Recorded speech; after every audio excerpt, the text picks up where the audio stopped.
ಎಲ್ರಿಗೂ ನಮಸ್ಕಾರ. ಎಲ್ಲ ಹೇಗಿದ್ದೀರಾ? ನೀವು ಹಲವಾರು ಸೊಪ್ಪು ತರಕಾರಿ ಬೆಳೆದಿರ್ಬೋದು. ಅವುಗಳಲ್ಲಿ ಹುಳ್ಳಿಕಾಯಿ ಅಂದರೆ ಬೀನ್ಸನ್ನು ಬೆಳೆದಿರ್ತೀರಾ. ಅದನ್ನು ಅಡುಗೆ ಜೊತೆ ಸೇರಿಸಿ ಸೇವಿಸಿರ್ತೀರಾ. ಹುಳ್ಳಿಕಾಯಲ್ಲಿ ಹಲವಾರು ವಿಧಗಳಿವೆ. ನಾಟಿ ಹುಳ್ಳಿಕಾಯಿ, ಫಾರ್ಮ್ ಹುಳ್ಳಿಕಾಯಿ, ಹೈಬ್ರಿಡ್ ಹುಳ್ಳಿಕಾಯಿ, ಡಬಲ್ ಬೀನ್ಸ್, ರಾಜ್ಮಾ ಬೀನ್ಸ್, ಇನ್ನೂ ಹಲವಾರು ವಿಧಗಳಿವೆ. ಇವೆಲ್ಲವನ್ನು ನೋಡಿರ್ತೀರಾ. ಆದರೆ ಇವತ್ತು ಒಂದು ಹೊಸ ಥರದ ಬೀನ್ಸನ್ನು ಪರಿಚಯ ಮಾಡಿಕೊಡ್ತೀನಿ. ಇದರ ಹೆಸರು ವಿಂಗಡ್ ಬೀನ್ಸ್. ಇದು ಕೇರಳ ಕಡೆ ಹೆಚ್ಚಿನ ಪ್ರಮಾಣದಲ್ಲಿ ಬೆಳೀತಾರೆ.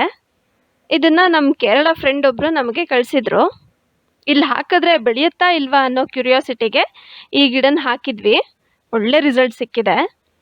ವಿಂಗಡ್ ಬೀನ್ಸ್ ಬಗ್ಗೆ ನಾನು ನಿಮ್ಮ ಜೊತೆ ಶೇರ್ ಮಾಡ್ತೀನಿ. ಸೊ ವೆಲ್ಕಮ್ ಬ್ಯಾಕ್ ಟು ಅರಸಿ ಟೆರೆಸ್ ಗಾರ್ಡನ್.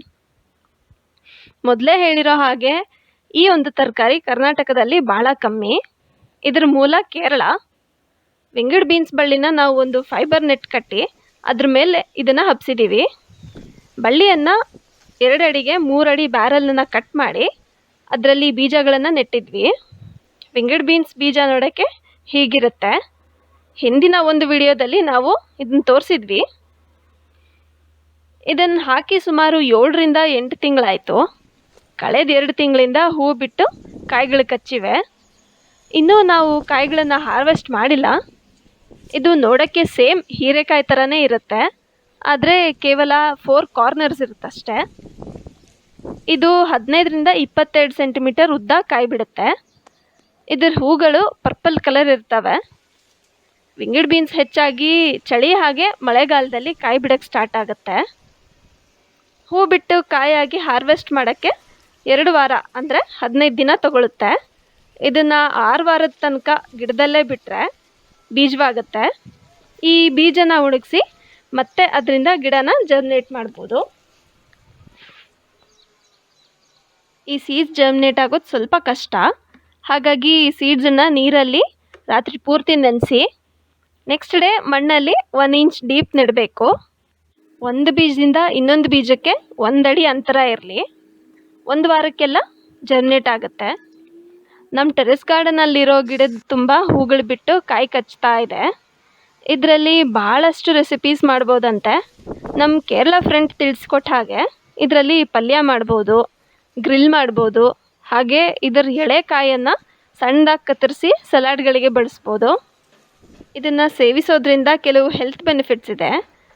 ಈ ತರಕಾರಿಯಲ್ಲಿ ಪ್ರೋಟೀನ್ ಹಾಗೆ ಫ್ಯಾಟ್ಸ್ ಹೆಚ್ಚಿನ ಪ್ರಮಾಣದಲ್ಲಿ ಇರೋದ್ರಿಂದ ಸೋಯಾಬೀನ್ ಅಷ್ಟೇ ಬೆನಿಫಿಟ್ಸ್ನ ವಿಂಗಡ್ ಬೀನ್ಸ್ ನೀಡುತ್ತಂತೆ. ಹಾಗೆ ಗುಡ್ ಕೊಲೆಸ್ಟ್ರಾಲ್ನ ಹೆಚ್ಚಿಸುತ್ತೆ. ಇದರಲ್ಲಿ ಕ್ಯಾಲ್ಶಿಯಂ ಹಾಗೆ ಫಾಸ್ಫರಸ್ ಇರೋದ್ರಿಂದ ಬೋನ್ಸ್ ಸ್ಟ್ರಾಂಗ್ ಆಗುತ್ತೆ. ಹೆಣ್ಮಕ್ಳಲ್ಲಿ DNA ವೃದ್ಧಿಸಿ ಸೆಲ್ ಡಿವಿಷನ್ ಆಗೋಕ್ಕೆ ಫೋಲೇಟ್ ಒಂದು ಮುಖ್ಯವಾದ ಅಂಶ. ಇದನ್ನು ಗರ್ಭಿಣಿಯರು ಸೇವಿಸೋದ್ರಿಂದ ಗರ್ಭದಲ್ಲಿರೋ ಮಗುವಿಗೆ ಫೋಲೇಟ್ ಅಂಶ ಹೆಚ್ಚಿನ ಪ್ರಮಾಣದಲ್ಲಿ ಸೇರುತ್ತೆ. ಈ ಗಿಡ ನಮಗೆ ಫಲ ಕೊಡೋದಲ್ಲದೆ ಪಕ್ಷಿಗಳಿಗೆ ಆಶ್ರಯವಾಗಿದೆ. ಗುಬ್ಬಚ್ಚಿ ಜಾತಿಗೆ ಸೇರಿರುವಂಥ ಪಕ್ಷಿಯೊಂದು ಈ ಗಿಡದಲ್ಲಿ ಗೂಡು ಮಾಡಿ ಮೊಟ್ಟೆ ಇಟ್ಟು ಮರಿ ಮಾಡಿದೆ. ಸೊ ಈ ಗಿಡ ಹಾಕಿದ್ದಕ್ಕೂ ಸಾರ್ಥಕ ಆಯಿತು. ಹಾಗೆ ನೀವೇನಾದರೂ ಮೊದಲನೇ ಬಾರಿ ನೋಡ್ತಾ ಇದ್ದರೆ, ನಾವು ಮಾಡ್ತಾ ಇರೋ ಕಂಟೆಂಟ್ ಇಷ್ಟ ಆದರೆ ಸಬ್ಸ್ಕ್ರೈಬ್ ಆಗಿ, ಪಕ್ಕದಲ್ಲಿರೋ ಬೆಲ್ ಐಕನ್ನ ಓಕೆ ಮಾಡಿ, ಅದರಲ್ಲಿ ಆಲ್ ಅಂತ ಸೆಲೆಕ್ಟ್ ಮಾಡಿ. ಆಗ ನಾವು ಹಾಕೋ ಪ್ರತಿ ವಿಡಿಯೋಸ್ ನೀವು ನೋಡ್ಬೋದು. ಈ ವಿಡಿಯೋ ನಿಮಗೆ ಇಷ್ಟ ಆದರೆ ಲೈಕ್ ಮಾಡಿ, ನಿಮ್ಮ ಫ್ರೆಂಡ್ಸ್ಗೆಲ್ಲ ಶೇರ್ ಮಾಡಿ. ವಿಂಗಡ್ ಬೀನ್ಸ್ ಬಗ್ಗೆ ಹೆಚ್ಚಿನ ಪ್ರಮಾಣದಲ್ಲಿ ತಿಳಿದಿದ್ರೆ ಕಮೆಂಟ್ ಮಾಡಿ. Support organic terrace garden. Thank you.